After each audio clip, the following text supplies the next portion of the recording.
Boa tarde a todos! Quinta-feira é dia de CBDV ao vivo e hoje nós vamos bater um papo sobre judô com a atleta Lúcia Teixeira da seleção brasileira. Vocês estão mais do que convidados a participar conosco, mandando suas perguntas, mandando as suas interações. A gente tem buscado fazer sempre uma live por semana durante esse período de distanciamento social, para manter não só nosso público conectado e ligado no que está acontecendo, mas também para levar conteúdo relevante para todos durante esse período sem competições. E eu sempre comento que o CBDV ao vivo tem sido uma boa oportunidade para a gente conhecer um pouco também, né, da vida pessoal dos nossos atletas, dos membros de comissão técnica, enfim. Acho que é uma oportunidade que a gente tem também de aproximar ainda mais a nossa comunidade, o nosso movimento paralímpico. A Lúcia já está aqui conectada, eu já vou mandar o convite para ela também. Em instantes para a gente começar o nosso bate-papo. Só começa a entrar, fiquem à vontade. Lúcia, boa tarde, como é que você está? Tudo certo? E aí, Renan, boa tarde, tudo bem? E você? Tranquilo? Tudo em paz também. Você me ouve bem? O áudio está tranquilo? Tranquilo, te ouço bem.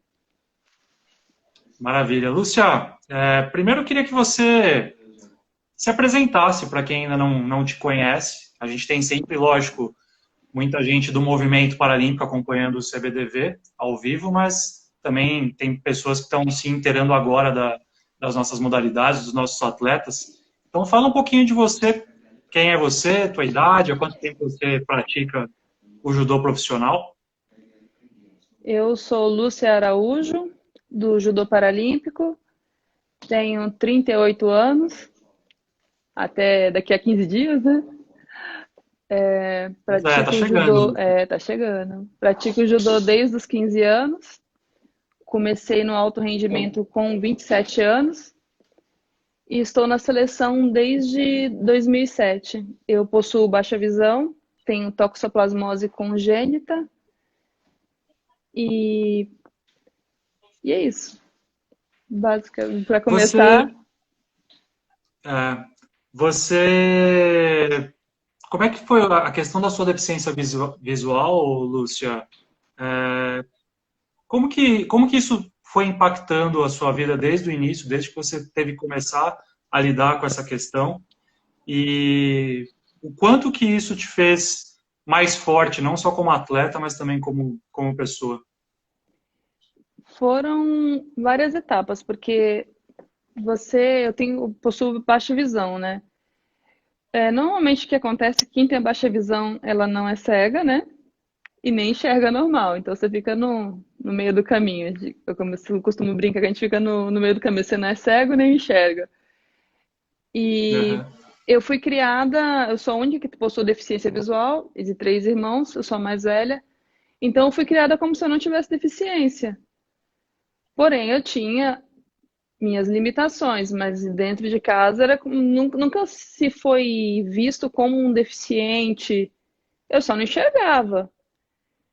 Então, quando os meus irmãos menores, meu irmão do meio, ele aprendeu a ler, ele que me levava para a escola, eu não saía de casa sozinha. Mas dentro do nosso contexto familiar, não tinha esse entendimento de deficiente. Era um cotidiano, uma coisa normal para a nossa vida. E quando eu tinha 15 anos, os meus irmãos já tinham feito judô, voltaram para o judô, começaram a fazer judô. E eu fui para acompanhar eles e comecei a fazer judô. E antes disso, eu não tinha uma independência. Eu não andava sozinha, eu não fazia nada sozinha. E o judô me trouxe isso. Depois do judô, eu comecei a fazer judô, eu comecei a pegar ônibus sozinha, eu conseguia ir para a escola sozinha. São coisas simples, né? Eu ia e voltava do judô sozinha, porque os meus irmãos pararam e eu continuei. Fiz judô até Uhum. os E a gente está 19 e falando acabei parando. E a gente está falando, né, Lúcia, de um período que é Oi. complicado na vida de qualquer pessoa, esse período da pré-adolescência. A gente com Não 14, escuto. 15 anos já tem um monte de questões para Tá, Oi, está me ouvindo? né? Não, cortou. Melhorou? Cortou? Vamos lá, vou falar novamente. Eu tô te ouvindo. Se você não estiver me ouvindo, você me avisa que a gente tenta reconectar. Você Tá. me ouve bem agora? Sim, tá cortando só um pouquinho. Ah, vamos lá, vamos tentar fazer. Se você não entender, você me interrompe, a gente faz novamente. Pode ser?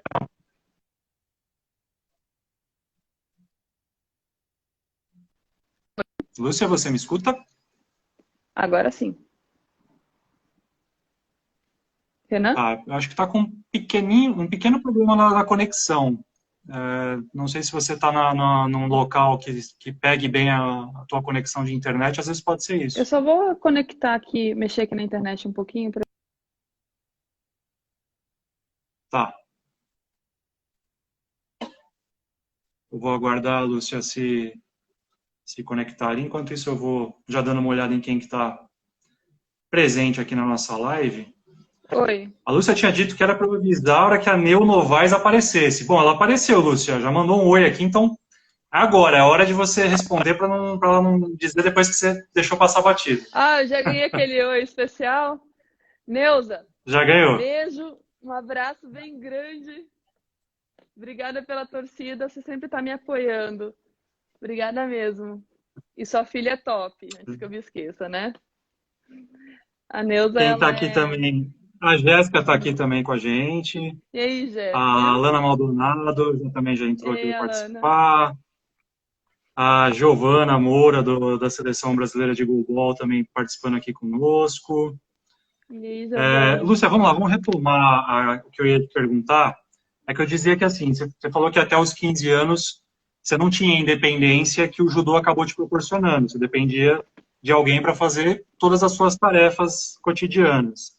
Eu ia dizer que, assim, já é uma fase complicada na vida de qualquer pessoa, né? Essa etapa dos 14, 15 anos, que é um período de muitas dúvidas, que a gente ainda está se descobrindo ainda como pessoa, enfim, e você ainda com essa questão da deficiência visual. Você pensou em algum momento, até você conhecer o judô, você pensou que você não seria capaz de conseguir estudar, de conseguir praticar uma atividade física? Como é que isso funcionava na sua cabeça ainda tão jovem, tão imatura? Eu nunca parei assim para pensar o que eu podia ou não fazer.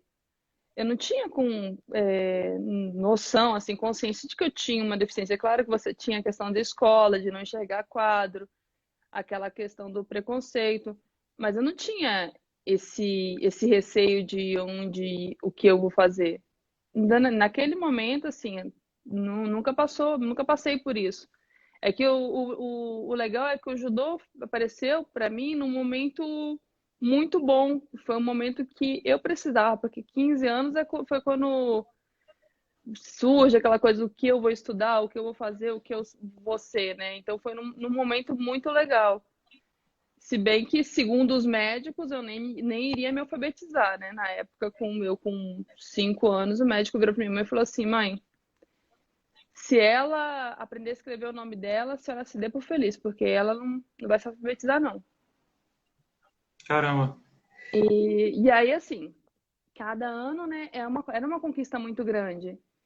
Mas isso foi uma coisa que minha mãe que carregou, né? Eu fui saber disso depois, bem, já adulta e tal. Mas eu não via, nunca vi dessa forma. E, embora a única frustração que eu tive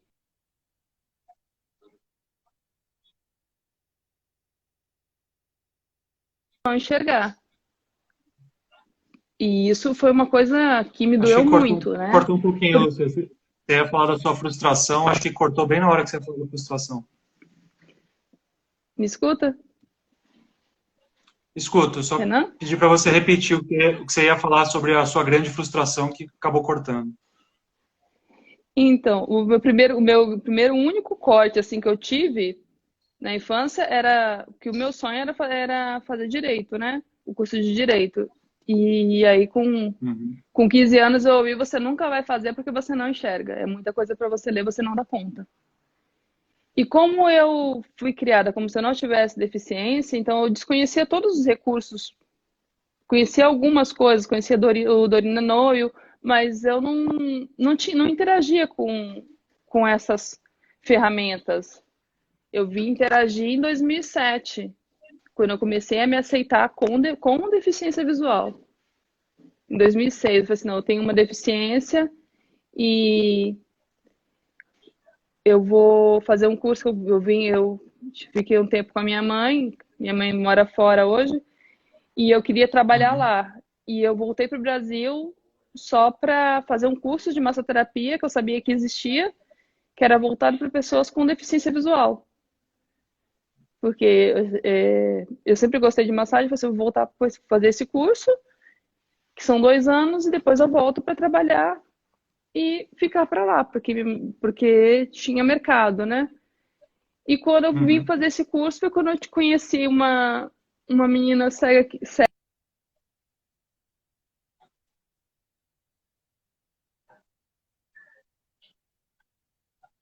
e ela que me apresentou todo o Paradesporto.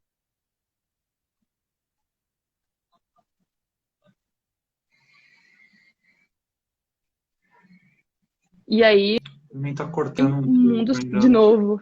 Lúcia, para mim ainda tá pipocando um pouco alguns momentos da sua fala. Será que a gente consegue melhorar, talvez a posição onde você esteja?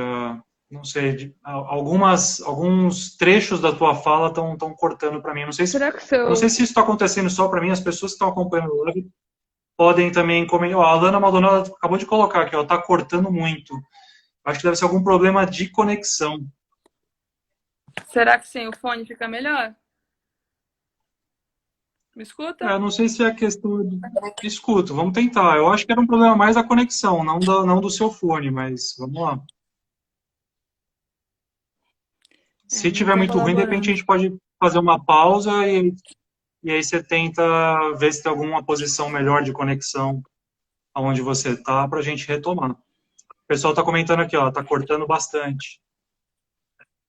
Tá, então a gente vai fazer o quê? Que eu não ouvi. Eu vou Vamos mudar fazer o o seguinte, fone.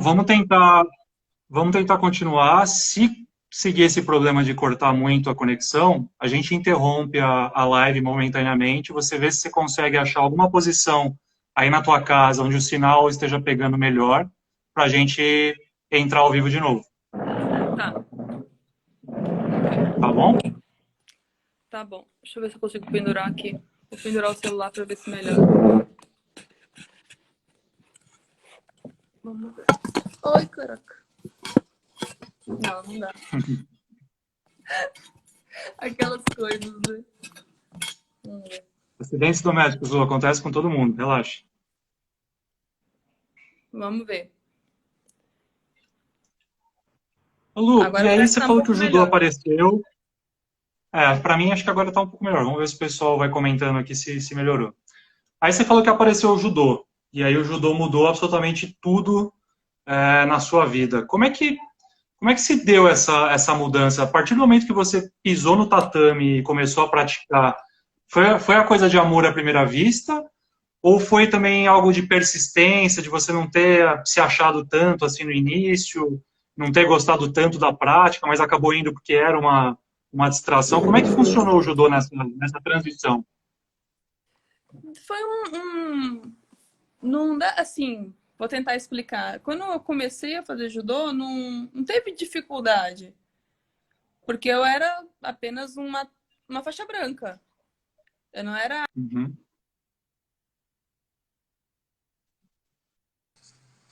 Oi, Foi. tá me ouvindo? Eu não era a atleta deficiente, eu só era uma faixa branca aprendendo como todo mundo. E o sensei, ele pegava bastante no pé, e como eu fazia com os meus irmãos, né? E o meu irmão caçula, ele sempre foi muito, muito bom de judô, e o sensei falava: Luquinhas é muito bom, a Lúcia é muito esforçada. Aí eu ficava, poxa vida, eu tô aqui todo dia, eu sou assim, porque eu sou muito esforçada. Aí treinava. Não, Lúcia é muito esforçada. E sempre foi um esporte que me completou, né? Para ter minha mãe mesmo, que eu vivia judô, era 3 vezes por semana, mas sábado eu ficava o dia todo. Quando eu peguei graduação, eu ajudava os menores, então eu chegava na academia às 7 da manhã e ficava até às 5 da tarde. Era assim, Você se entregou de corpo e alma pro judô. sim. Era muito gostoso, assim. Você falava assim, tem uma competição, não sei onde, assim, sempre ia. E aí ele sempre levava alguns alunos, né, para assistir. Aí eu ia, não tinha tempo ruim. Só que naquela época eu não tinha telefone. Teve uma vez que eu fui e foi um treino de domingo, o sensei falou, eu vou. Só que eu não avisei minha mãe. Quando eu cheguei em casa, tinha até polícia atrás de mim. Foi. Foi o História. dia mais difícil, porque ela pegou um kimono meu e rasgou pegou todos os meus kimonos, colocou no carro, aí rasgou uma calça e falou assim: eles estão aqui, ó. A próxima vez que você fizer isso de novo, eu vou cortar um por um. Se eu tivesse apanhado, não tinha doído tanto, viu? Doeu. Isso foi quando, Lúcia? Você tinha quantos anos? 15, 16 anos? E você lembra qual competição que era? Não lembro. Não tenho a menor ideia de competição que era. Eu sei que era longe, viu? Eu sei que foi o dia Mas era todo. em São Paulo. Era em São Paulo. Não sei se E como é que chama sua mãe? Ivonete. Ivonete. Olha só, lições que a dona Ivonete te deu e que você nem pensava na época que seria uma lição tão importante, hein? É verdade. É verdade. E quando é que você falou, né, que tinha essa coisa de as pessoas comentarem, a Lúcia é esforçada. Quando que você se deu conta de que você tinha talento, que você era muito boa no judô e que você poderia virar um atleta de alto rendimento? Nossa, isso é muito, muito fora, assim. Porque eu não me imaginava. Eu só me imaginava uma atleta esforçada. Eu ia para algumas competições, eu ganhei alguns títulos, mas era assim muito longe. Sempre foi uma coisa que me completou muito, estar no judô, competir. Mas naquele momento era seleção, que eu era esforçada. Você não é bom, você é esforçado. Então você não imagina assim, não sou tão boa, sou só esforçada. Não imaginava nunca numa seleção brasileira. Aí a gente olhava assim, a Mas gente via... isso você ouvia de todos? Você ouvia de treinadores, Não era de esse treinador, não, era só do sensei mesmo. só do sensei? Só do sensei. Sensei Você acha que isso Kimura. era uma maneira de ele te provocar no bom sentido, Lúcia? Você acha que isso, na verdade, era mais uma estratégia dele do que, de fato, o que ele realmente pensava sobre o seu potencial? O sensei, ele sempre foi bastante rígido com relação a gente dar o nosso melhor, né?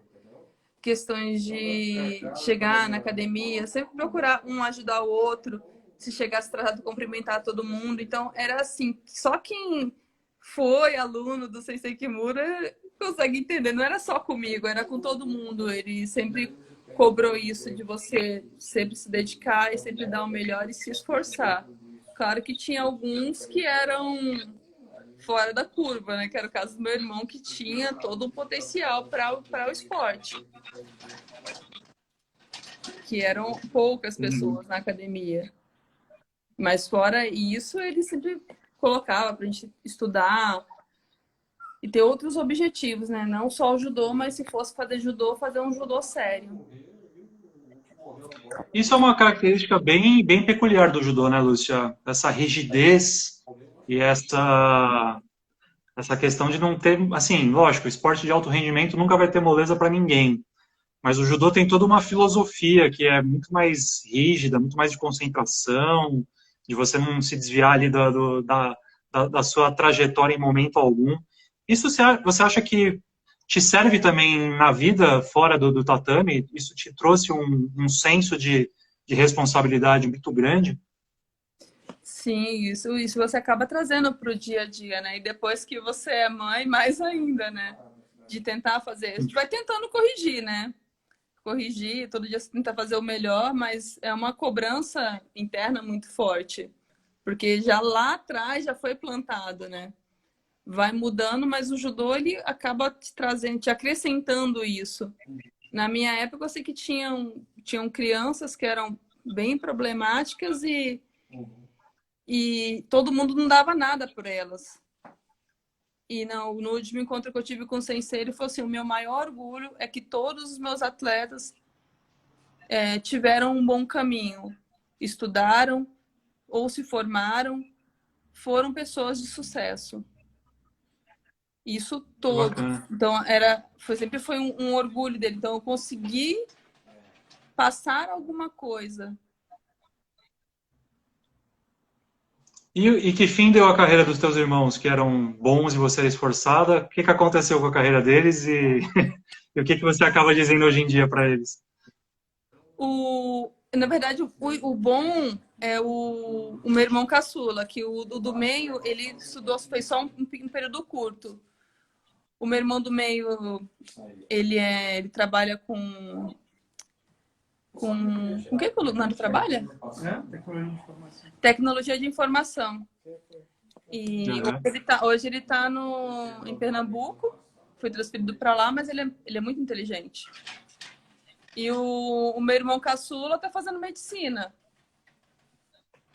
Então, Ou seja, nenhum dos dois seguiu a carreira de atleta, só você. A esforçada acabou virando medalhista eles cansaram o paralímpica, só isso. cérebro. Ô, Lúcia, você se lembra de quando e onde você disputou a sua primeira competição assim mais importante, uma competição de destaque, seja nacional ou internacional? Assim, a competição mais, assim, claro que a mais importante sempre vão ser as Paralimpíadas, não tem nem o que dizer com referência a isso, mas a mais importante foi a primeira competição do Paradesporto, né, o brasileiro, que foi em outubro de 2006. Porque eu fiquei um período parada, né? E quando eu vim para o mundo, a gente falava assim, para o mundo de deficiente visual, eu brincava no curso que a gente falava que era a Cegolândia, né?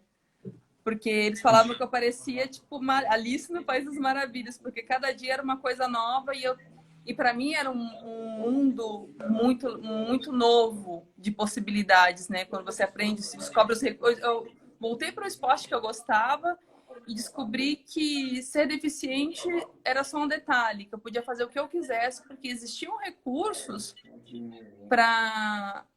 Eu brincava que eu podia dominar o mundo, né? Mais ou menos isso, fazer o curso que eu quisesse, porque não era o não enxergar que iria me limitar. Então foi tudo junto. E quando eu voltei para o judô, tinha pessoas que tinham as mesmas deficiências que eu, que já estavam no paradesporto e me diziam que não, se você for, você vai ser campeã brasileira. Eu falava assim, gente, eu não... E eu, campeã brasileira, imagina. Eles estão doidos, né? Eu era tão ruim. Eu era tão ruim quando eu competia que eu fiquei um tempo parada, né? Eu fiquei uns 7 anos parada. Eu falei assim, eu vou lá ver como que é. Mas, assim, eu vou lá, na minha cabeça, eu vou lá, não vou me dar bem, e eles vão parar de me encher a paciência, né? Mas eu precisava provar pra mim até, sabe, viver aquilo ali. E foi muita, muita emoção, assim, foi muito, muito tenso. Eu lembro de todos os detalhes do dia da viagem, de tudo. E quando foi para entrar para fazer a final, era com a Regina tinha uma cara de mal, assim, era como se você estivesse entrando no tatame para ir lutar com a Regina Si. É mais ou menos, eu olhava assim, o Jaime era técnico do SESEC na época, aí eu, Jaime, olha ela, Jaime, não dá não, Jaime, não dá não, não dá não. Aí ele só bateu nas minhas costas e me pô, vai lá. Bem a cara do Jaime, né? Super seco e direto. Foi terror e pânico. Aí eu ganhei tudo, né? Aí, nossa, fui campeã brasileira, mas não... Eu nunca imaginava. E foi o... Isso que eu tinha ficado 7 anos parada? Fiquei, parei com 19 e voltei só em 2006, quando eu fui começar a fazer uma coisa que não tinha nada a ver. Nada a ver E por com... que teve esse ato tão grande, Lúcia, na tua trajetória do judô? porque eu acabei mudando, né, de onde eu morava, e o sensei sempre, e eu só ia dar para treinar de sábado, e o sensei sempre falou, o sensei Kimura sempre falou que ou você faz as coisas bem feitas ou você não faz. Que só treinar de sábado, a pessoa não consegue, não. É muito ruim e não leva a sério. Se faz uma vez por semana, ele fala assim, se faz uma vez por semana, não leva a sério as coisas. Não. Uhum. Não consegue. E depois que para, voltar, difícil. Muito difícil. E aí as coisas foram acontecendo, né? Comecei a fazer cursinho, estudar para vestibular. E aí acabou afastando. O judô foi uma coisa assim muito... Não imaginava voltar para o judô. Mas você não praticava nem mais por hobby, assim, nem por lazer? Você não fazia mais? Realmente, por acaso eu ainda tinha a minha faixa verde. Caramba, que história. Não Não, sabia disso não, Lúcia. Por que você tinha ficado tanto tempo sem lutar? nossa, nunca imaginava, assim. Foi muito doído largar, sabe? E eu nunca me imaginei voltar pro judô. E ter voltado, cada minuto, assim, cada sentimento de ter colocado o kimono de novo, subido no tatame, é um sentimento único. O único, se você conseguir se imaginar longe de casa, há muitos anos, voltando, abrindo o portão, sentindo o cheiro de comida de mãe, de vó, assim, sabe? Aquela alegria, assim, de rever, é mais que isso. É o sentimento que eu tenho quando eu lembro, que também é como se fosse que eu estivesse vivendo agora. Colocar o kimono de novo.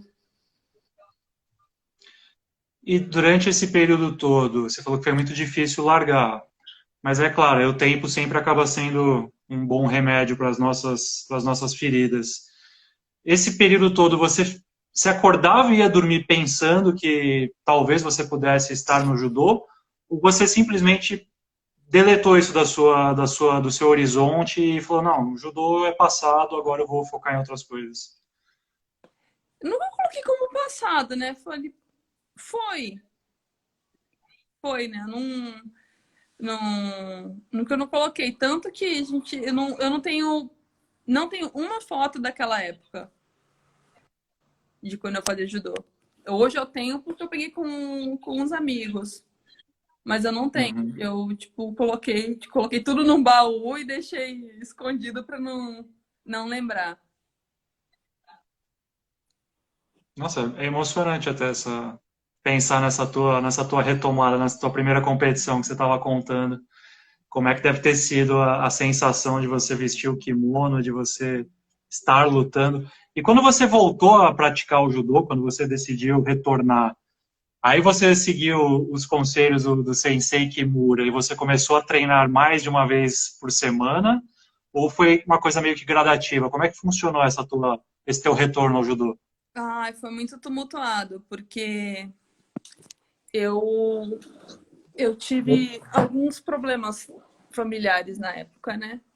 Porque como eu estava fazendo um curso de massoterapia e eu já tinha um planejamento e minha mãe não estava no Brasil, então meu padrasto ele tava com a minha mãe desde os meus 7 anos, então já tinha sempre foi considerado como se fosse um pai para mim. Então, na cabeça Uhum. dele, isso era muito longe, né? Ele nunca falou que nunca se pode fazer duas coisas ao mesmo tempo. Impossível.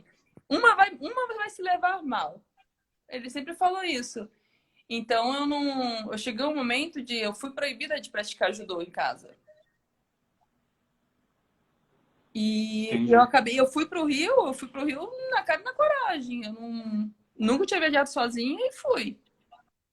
Porque eu tinha essa minha amiga Renata que, para ele, por a Renata ser cega, eu estava ajudando a Renata. E naquele momento a Renata estava me abrindo um mundo de possibilidades e me ensinando a vida como Que deficiente, legal. como pessoa. Aí eu ia para casa da Renata, como a gente estudava, fazia o curso junto, né? Aí eu treinava e eu morava na zona oeste. O curso nosso era aqui na zona leste. E eu Uhum. treinava na Moca, né? Então eu saía do curso, na casa dela tinha até uma gaveta com as minhas coisas, meu kimono ficava na casa dela. Aí eu vinha treinar e depois ia pra casa dela e de lá a gente ia pro curso. Aí depois da medalha, aí tipo, não tinha muito o que dizer, né? Tive todo o apoio, não tinha muito o que falar, né? Aí em 2007 foi minha primeira convocação e tô até hoje. E aí você não parou mais no judô. Não, não parei. E você conseguiu levar paralelamente a massoterapia, Lúcia? Não, não consegui.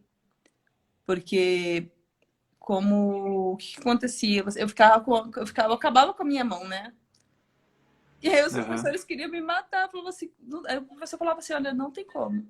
Olha, desculpa, não tem como. Ou você para o judô ou você para, porque não vai condizer. Como que você chega toda arrebentada aqui, como que você vai soltar alguém? E o professor, eu gostava que ele sempre fazia soltura na minha mão, né? Aí ele falava, e toda vez que ele soltava a minha mão, ele falava. E aí eu acabei largando o curso, né? Porque pelo judô. Entendi. Porque mudou Lúcia, pro vamos dar judô, uma na olhada em quem verdade. está. Entendi. Vamos dar uma olhada em quem está participando aqui conosco. Eu já tinha citado já algumas pessoas. Deixa eu retornar aqui um pouquinho, só para ver se eu não perdi ninguém. Espera só um pouquinho. A Débora TX10 está Ai, dizendo minha aqui, ó, cunhada. Beijo, ensinou a cunhada. família que querer é poder, nossa campeã. Tua cunhada, ela, Lúcia? Aham, minha cunhada. A Benê tá mandando um oi, Lucinha. Minha tia. Beijo, tia. Pessoal, família Emerich aqui em peso, a Meg tá aqui, o Ives Olha! também. Pessoal do judô tá sempre Hashtag. acompanhando. Jaime tá aqui, Jaime Bragança, técnico da seleção brasileira também. Tem que ter cuidado no que Já eu tô foi falando. personagem. O que foi? Tem que ter cuidado, então. Não pode falar mal do chefe aqui agora. O professor Altemir Trapp, também analista da seleção de goalball, mandando uma boa noite para todos, dizendo que você é um grande exemplo de atleta, guerreira e vencedora. Obrigada. Abraço. A Ângela Prades, que está dizendo aqui que você é top. Ângela Prado? Aqui no nickname dela tá como Prades, que eu acredito que seja Prado. Tem alguma continuação. Beijo, Ângela. Quem mais está aqui? Bastante gente participando, eu vou registrando aqui aos poucos. Eu vi aqui há pouco o Kelvin, nosso coordenador de seleções, também passou por aqui dando um recado, enfim.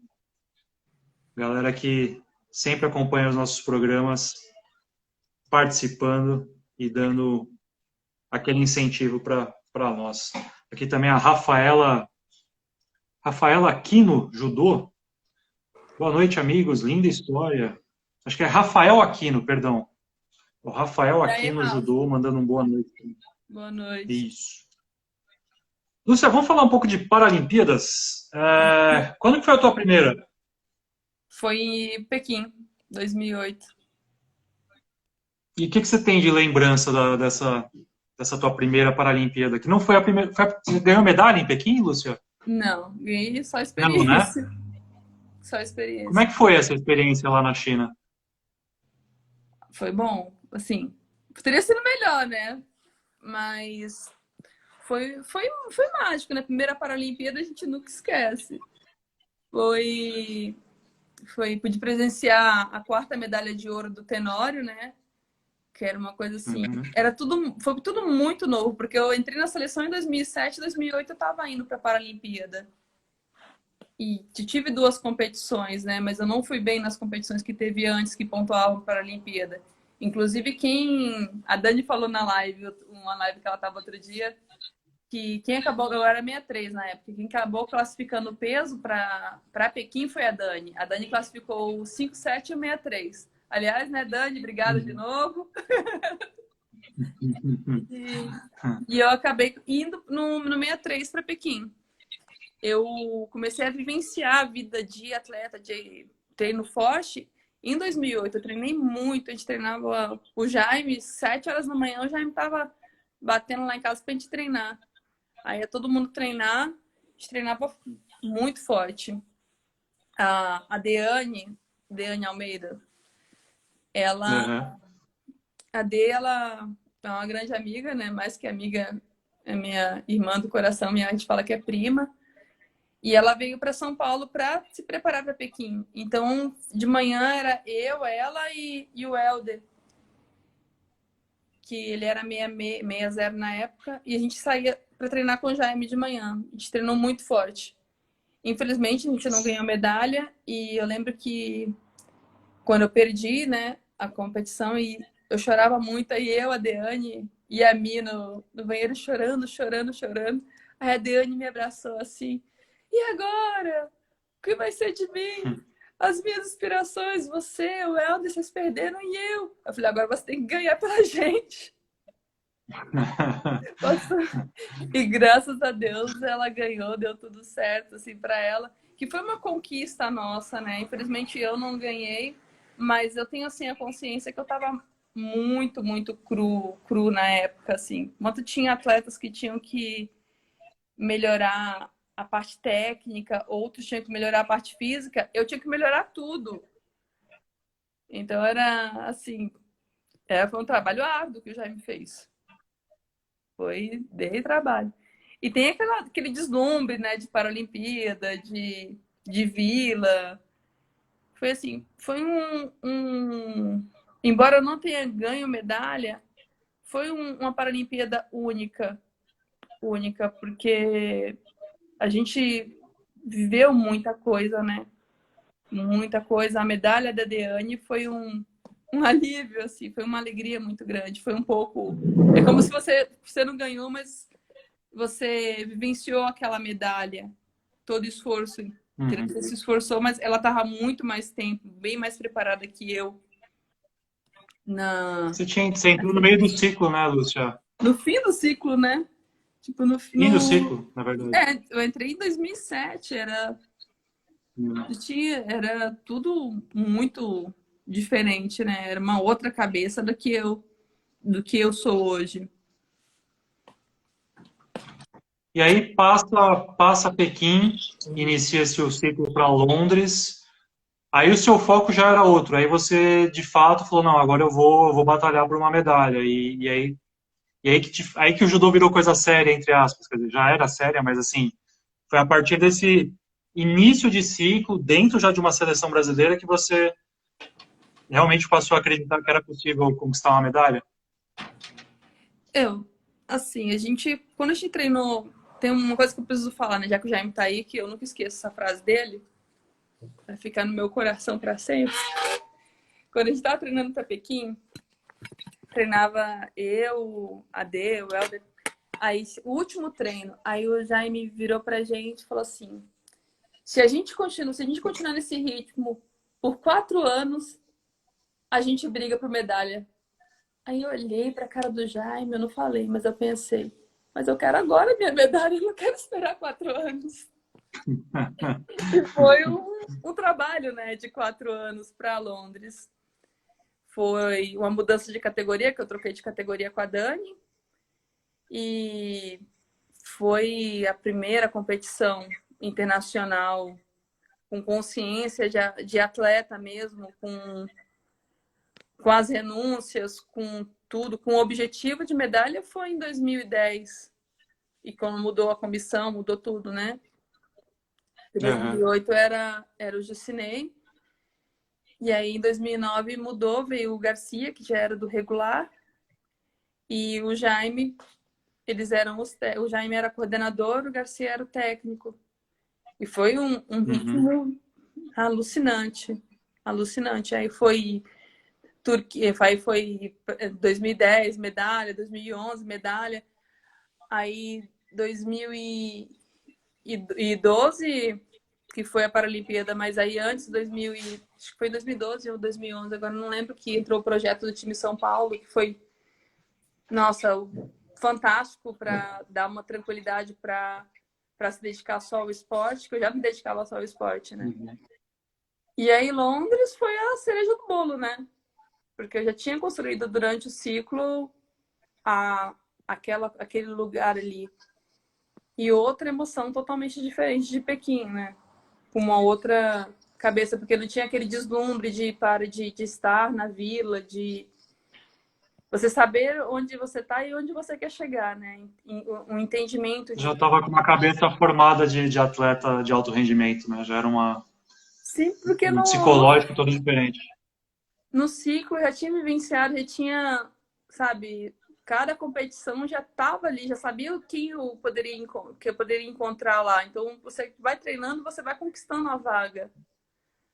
O caminho, os 4 anos é o mais árduo. A Paralimpíada é difícil, mas você já está lá com só os melhores. Mas você tem que se manter entre os melhores e estar lá, sendo um dos melhores. Uhum. E se você não briga pelo que você quer, você não acaba não conseguindo, né? E Londres Sem dúvida. foi muito legal. Muito. Aí, a Rebeca Silva, nossa atleta da categoria pesado, passou aqui, eu vi ela mandou uma pergunta há pouco, que acho que emenda também um pouquinho com o que eu ia falar em seguida, que foi a questão da Rio 2016, que foi não só uma conquista inesquecível, eu imagino, por ter ganhado mais uma medalha paralímpica, mas a Rebeca perguntou, e eu repasso a você a pergunta, qual foi a sensação de competir para um público tão grande como tinha nas arenas lá do Rio de Janeiro? Olha, uma sensação única que eu creio que nenhuma Paralimpíada vai se comparar àquela torcida de você competir em casa. A responsabilidade de estar em casa, se bem que não deu para assim, não dava assim aquela coisa de na hora que você entra, não dá para você imaginar, nossa, minha mãe está na arquibancada, minha filha. Não entra isso na cabeça, só pensa no seu adversário. Depois que quando acabou, que eu perdi a final, que sabe quando desliga, poxa, perdi, aí que você toma consciência de tudo. Que foi quando eu tomei a consciência de, nossa, eu tava muito mal quando eu perdi, e aí o Garcia falou assim pra mim, cumprimenta a torcida, todo mundo gritando pra você. Aí parece que desligou a chavinha assim, né, que você começa a ouvir, né? Aí eu, né, vou cumprimentar, né, porque, né? Aí eu comecei a levantar a mão assim de baixo mesmo, sabe? Só para dizer assim, tipo um tchauzinho assim. Aí quando eu comecei a levantar a mão, Renan, quanto mais eu levantava a mão, maior era o grito da torcida. Era uma coisa assim, Caramba. fenomenal. Até arrepiou aqui, ó. Eu imaginar esse momento. Aí eu já tinha, assim, aí eu já abri os braços, já... Foi tipo um abraço de mãe, sabe? Então, você perdeu, mas tá tudo bem. Tanto que eu vi... Foi o colo que você precisava naquele momento, né, Lúcia? Exatamente. Como que você vai sofrer se tem tanta gente ali que tá feliz, mais feliz que você até, né? Tanto que eu fui chorar essa perda bem depois, porque naquele momento ali não deu tempo de chorar aquela final. E você é do tipo de atleta que depois gosta de acompanhar a luta novamente, de estudar o que deu errado, o que você fez de bom, enfim. Você gosta e acho que deve ser até talvez um trabalho com a comissão técnica também, mas você precisa de um tempo, você precisa se dar um tempo até conseguir acompanhar novamente a luta, ou você é daquelas que já imediatamente você já quer saber o que aconteceu, por que não deu certo aquele golpe que você planejou, como é que funciona esse teu pós-luta? Assim, às vezes eu olho logo um pouco na mesma semana, às vezes eu dou um tempo mesmo para ver. Já aconteceu de eu ver próximo e às vezes de eu não ver. Assim, aconteceu momentos de eu não ver, de eu não querer. E ele falou assim, você viu o que você fez? Aí eu ir lá e olhar a situação. Eu falei assim, Mas é que eu volto ao mesmo. Quando eu vejo uma luta minha, eu volto para o mesmo sentimento, como se eu estivesse lutando de novo. É assim, nossa, é louco, assim. Muito louco. Isso aqui Parece até que eu tô lá o de novo, Eduardo. o coração começa a palpitar, assim. É tenso. Parece que você pode mudar, né? É, você já Mudar tá o no meio. resultado do. Uhum. É. O Eduardo Paes até passou aqui também agora há pouco nas perguntas. Ele até perguntou, né, o que faltou para o ouro na Rio 2016? Onde você acha que você poderia ter ido melhor para conseguir a medalha de ouro? Faltou. Nossa, Rio 2016 é pesado, porque faltou coragem. Porque quando eu voltei para ver minha luta, eu não lutei. Eu fiquei com a cabeça tão voltada no que ela ia fazer que eu não lutei. Então, a minha maior dor de ver aquilo lá é que se você chega numa competição e você perdeu porque você deu o seu melhor e claro que ela é uma excelente atleta, não estou desmerecendo nela de forma alguma, mas eu não lutei. Eu não entrei, assim, eu fiquei tão preocupada no que ela ia fazer que eu não fiz nada, eu só fiquei defendendo, tanto que foi uma luta muito rápida. E quando eu vi, eu, tipo, assim, é muito doído quando você olha uma luta assim. Porque se você impõe o seu jogo, né, Lúcia, imagino eu, a adversária também, e aí numa questão ali de ela ter se saído melhor para aplicar um golpe, se defendido e consegue vencer, ok, faz parte do. Uma luta é isso, vai ter só uma vencedora. Mas acho que essa tua frustração que você cita é pelo fato da tua inércia, né, de você só ter aguardado o que ela ia fazer, não ter tentado nada, e quando você percebeu, você já tinha É, perdido a medalha. sim. É quem tem me perder, perdeu, né? É. Lúcia, falando agora de Tóquio, bom, acho que o tema, né, eu tenho até evitado um pouco, você deve até ter percebido, né, eu deixei para o fim só o Tóquio, porque a gente precisa falar, mas como a gente já tem comentado muito a respeito do adiamento dos jogos, né, do que tem mudado na preparação dos atletas, eu tenho tentado focar o CBDV ao vivo mais na história de vida mesmo dos atletas, porque eu acho que é bacana as pessoas conhecerem, né, e essa tua trajetória, eu particularmente não conhecia ela por completo e adorei saber de como que se deu. Mas falando sobre Tóquio e sobre tudo que teve que mudar na sua rotina e no seu planejamento, o que está sendo mais difícil para você agora? A ansiedade e essa questão de estar confinada, de não poder nem sequer praticar o judô onde você está acostumado, que é no clube, enfim, ali com os seus colegas de treino, ou pensar que ainda vai levar mais um ano para tudo aquilo que você já estava na reta final, vocês estavam já com mais duas competições que pontuariam, né, os dois Grand Prix em Baku e na Inglaterra, e agora você tem que refazer todo o planejamento para essas competições que a gente ainda não sabe quando vão ser disputadas novamente. O que é mais difícil, né? Quais dessas duas ansiedades são mais difíceis de lidar nesse momento? É porque eu passei, que foram vários picos de ansiedade, né? Porque já são 2 meses, né, em casa. Então, quando foi logo no Uhum. começo da quarentena, bateu aquele desespero, porque a gente tinha uma competição. A gente tinha uma viagem internacional para o Japão de treinamento e tinha uma competição já. E não se sabia como ia ser, e aquela ansiedade e a questão do peso também, né? Que a gente trabalha bastante com peso. E aí foi adiado um, aí depois a Inglaterra foi um dos últimos a adiar, e você ficar nessa sem saber, né? E aí a questão da Paralimpíada, de como que vai fazer o tempo que tá passando, e na minha cabeça vinha lá vai acabar bem primeiro que aqui, porque aqui vai começar e lá já vai estar terminando, né? E como que vai fazer a Paralimpíada? Então, diante da pandemia, quando cancelou os jogos, eu não pensei, nossa, mais um ano. Não, eu pensei, falei assim, vai ter um tempo, vai dar tempo da gente chegar bem lá. Porque senão a dica, Uhum. os jogos ia ser, nem sei, ia ser muito mais tenso. Aí, assim, quando adiou, aí você parece que você não consegue pensar em mais nada, entendeu? Você fica assim naquele como vai ser, como vai ser, como vai ser.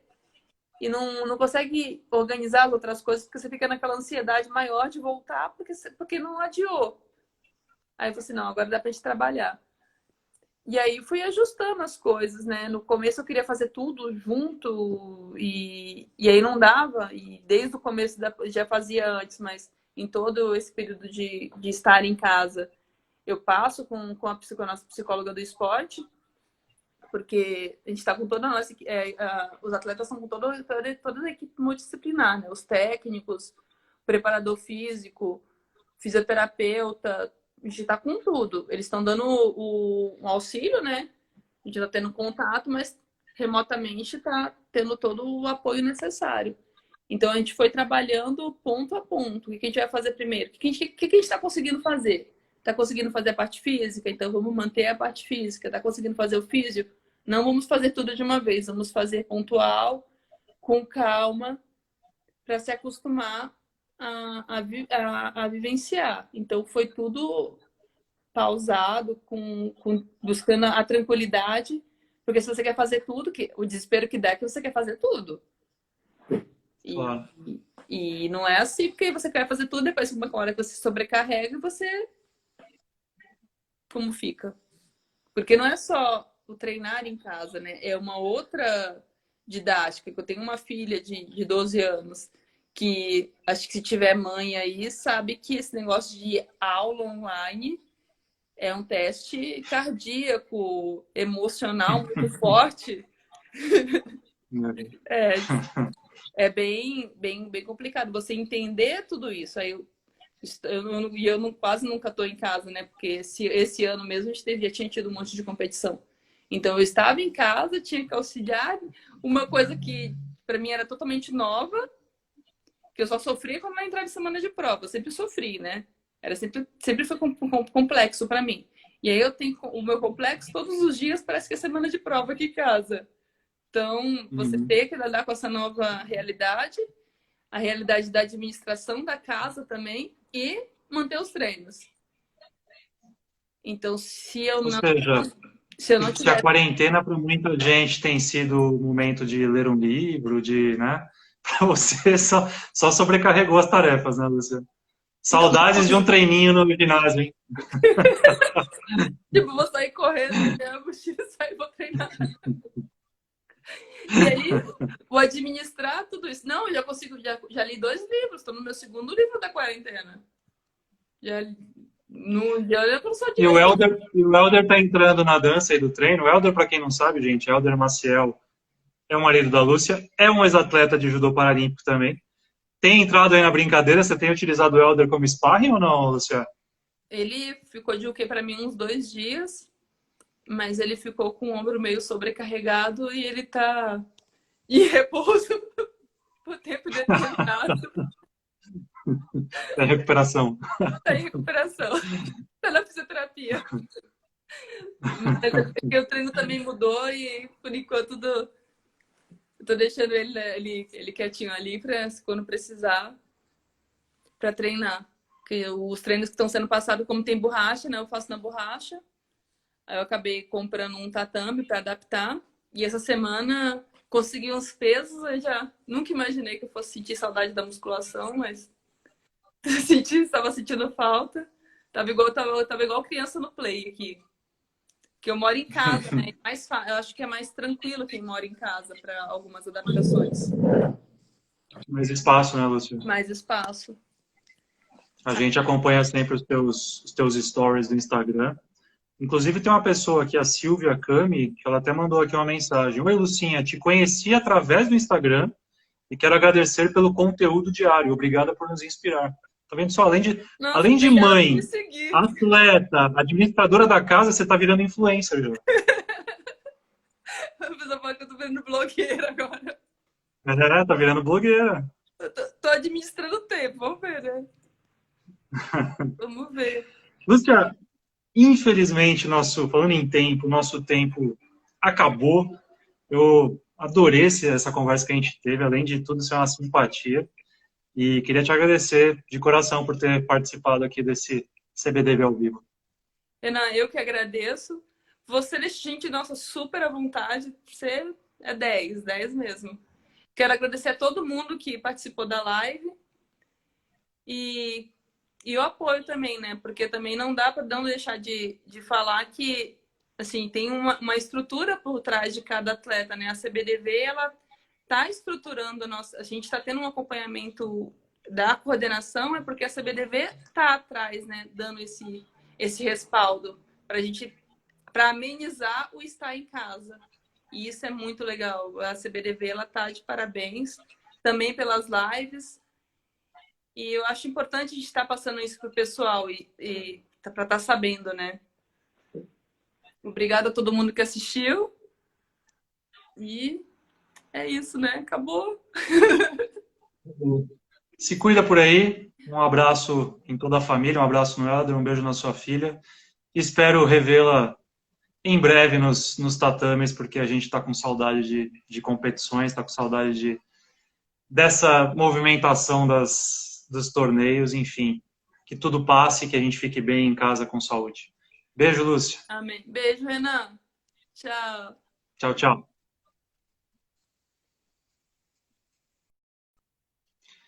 Gente, é isso. Encerramos aqui mais um CBDV ao vivo. Queria agradecer mais uma vez a participação de todos. Pedir desculpas, no começo a gente teve ali alguns problemas técnicos, problemas de conexão, faz parte. E acho que o programa ao vivo é bom por causa disso, que a gente resolve tudo no ar e faz tudo para ficar o melhor para vocês. Semana que vem, quinta-feira, 18 horas, vai ter um tema interessantíssimo, não só para atletas, mas para a comissão técnica, enfim. Vamos falar sobre nutrição para atletas em tempos de pandemia. Pois é, como é que faz para se livrar de armadilhas? O pessoal não perder o peso, o pessoal não perder a forma física nesse momento tão delicado em que não é possível fazer os treinos nos seus habitats naturais. Enfim, vou estar aqui com a Vivian Paranhos, ela é nutricionista da Seleção Brasileira de Futebol de 5. A gente vai bater um papo, então anotem na agenda de vocês. Quinta-feira que vem, dia 11 de junho, às 18 horas, aqui mesmo no Instagram da CBDV Oficial. Certo? Fico por aqui, me despeço. Fiquem em casa, se cuidem e até uma próxima. Tchau!